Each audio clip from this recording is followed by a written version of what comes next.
Cette femme vivait à côté d'Oussama Ben Laden depuis des années sans jamais avoir imaginé une seconde l'identité de son voisin. D'après les habitants du quartier de Bilal Town, les occupants de cette maison mystérieuse ne se mêlaient pas à la population. Tout ce que je sais, c'est que leurs femmes ne sortaient jamais, elles étaient très rigoristes. Parfois, on voyait des enfants ou des jeunes gens aller chez eux, mais c'était des Pakistanais. Et selon ces boulangers, 2 des compagnons de Ben Laden venaient acheter leur pain ici depuis plusieurs années. Pourtant, Abbottabad est une ville réputée paisible, où la majorité des habitants ne nourrit pas de sentiments anti-occidentaux.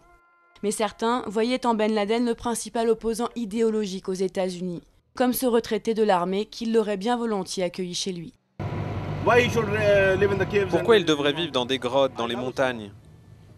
J'aime Oussama, oui, j'aime Oussama, c'est un combattant, il n'est pas hypocrite. Les Américains, eux, sont des hypocrites. Mais le lendemain de l'assaut américain, la grande majorité des habitants étaient sous le choc.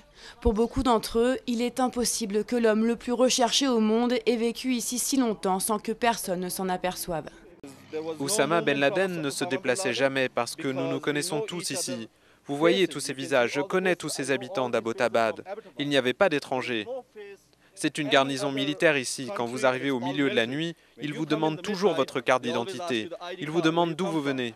Dans ce pays déjà meurtri par une vague d'attentats qui a coûté la vie à plus de 4000 personnes depuis 2007, on craint maintenant que les talibans pakistanais qui ont promis de venger la mort de Ben Laden mettent leurs menaces à exécution.